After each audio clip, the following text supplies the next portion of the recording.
Hi, are you looking for a speaking partner or think that you need to have a speaking partner in order to do well for the IELTS speaking test? Well, your search is over. I found you one. It's you. And I'm going to tell you exactly why. First of all, the IELTS speaking test is a monologue, not a dialogue. If you've ever taken the IELTS test before, you would know that you would be doing most of the talking, and the examiner will ask you a bunch of questions.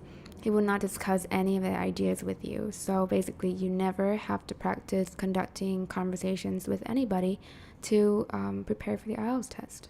But I need someone to help me fix my mistakes. Well, what is often the common solution to that? People will often register for classes.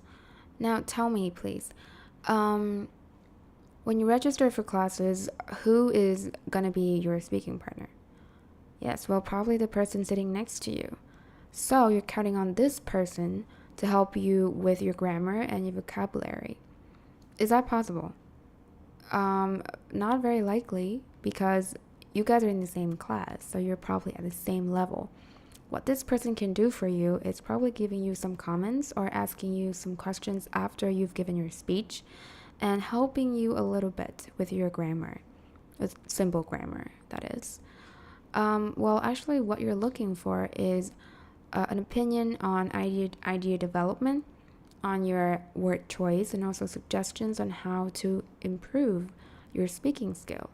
This is definitely something that your speaking partner cannot help you with in a speaking class. Well, what about my teacher? My teacher can help me. Well, yes, they can help you, but chances are that they won't. I mean, at least not all the time. Because giving you personal attention every single time is very unfair to the other students. What teachers often do during speaking hours is basically just walking around the class and checking up on the pairs or the groups and making sure that all the students are talking about the subject given and that students are aware of the time constraint. And probably if there's still time available at the end of the class, the teacher will invite one or two students in front of the class to give a speech and then give detailed comments to these individuals only. So if you're looking for personal attention every single speaking class, that is not possible.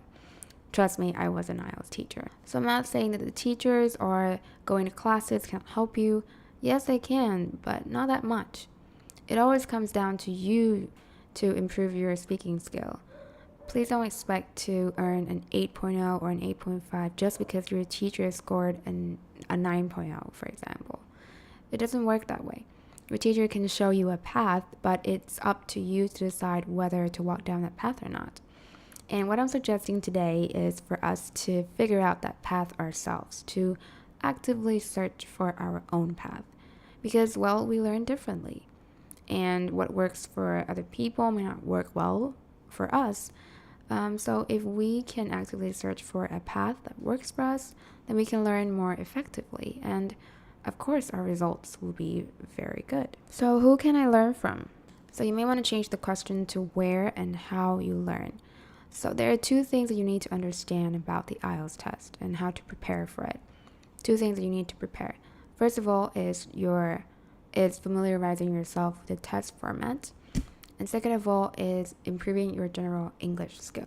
And this applies to all of the 4 skills for the IELTS test. So about the IELTS test format and regarding speaking, means that you need to understand what you're asked to do in the exam room.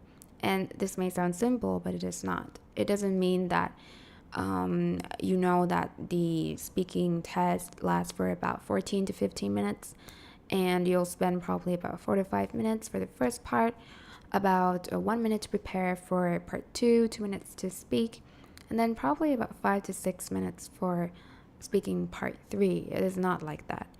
What I am talking about is to actually practice speaking the entire test yourself under time pressure.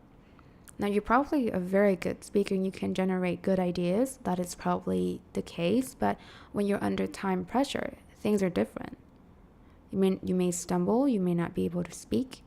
So this takes a lot of time to practice, but luckily with practice anything can be improved. And the second part, which is to improve your general English, this is often neglected by students because they just think practicing the test format is more important, but this actually forms the sound foundation for you to improve your English, and not just to take the IELTS test, but also your general English skills. So I'm going to give you some of the methods that I use to improve both of these ways. For the general English skill, first of all, you have to understand that listening and speaking are related. So if you want to speak well, you have to listen well as well. So what I do is I often try to expose myself to as many sources for listening as much as possible.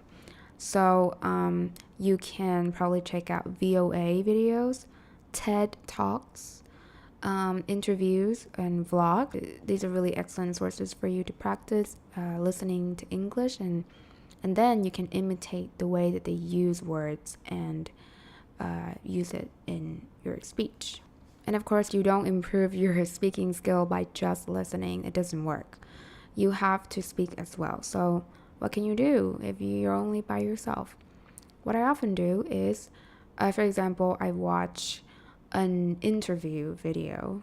For example, I like Jennifer Lawrence, so I watch her interview on Jimmy Fallon, and probably he asks, hey, how's your family doing? And Jennifer Lawrence will give her answer. So after watching her video, I will replay the video and then pause the video right after Jimmy posts the question. Then I will give my own answer, not based on what Jennifer Lawrence has just said, but something that is relevant to me about my own family. So this is probably quite useful for speaking part 1. Yeah, or in a little bit for part 2. What if you want to improve your vocabulary for certain more advanced topics, like for part 3? One of the ways you can do this is you can watch TED Talks videos or VOA videos. So for example, after I watch a TED Talk video about sleep deprivation, I will ask myself what I've learned today about sleep deprivation, and then I will spend about 1 to 2 minutes after watching that video to talk as much as possible about the topic after that I've watched.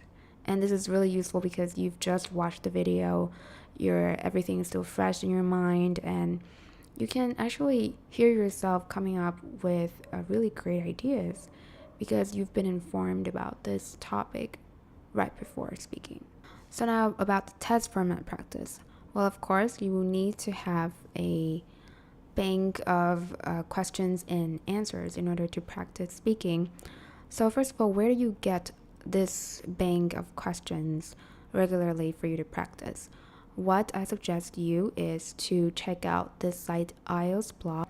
By subscribing to this site, you get actual questions that students from all over the world report to this site, and they will email to you on a weekly basis. So it's very useful, and it is something that I used to practice speaking English when I was still studying for the IELTS exam.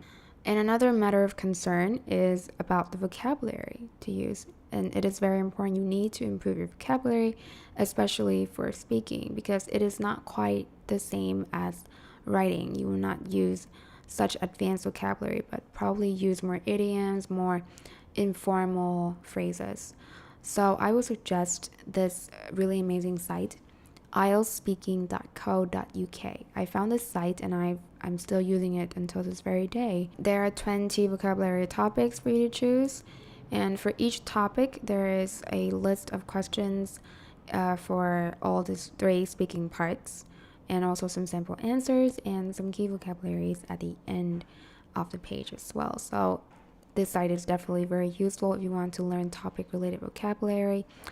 But please do not try to write down all the vocabulary. Just write down the vocabulary that you are likely to use in your own speech, because this is the only way that you can remember them. So I hope that you guys enjoy this video. Thank you for watching.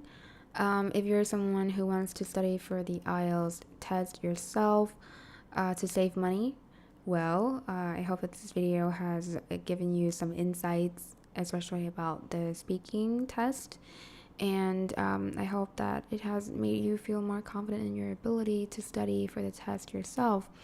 And all the sites that I've provided to you, I hope that they have been of some use and probably at least help you get started and feel more confident. So if you have other sites, please let me know in the comments. Or if you want me to continue making more videos like this, please also let me know in the comments below. Thank you so much for watching, and I hope to see you guys in the next video. Goodbye.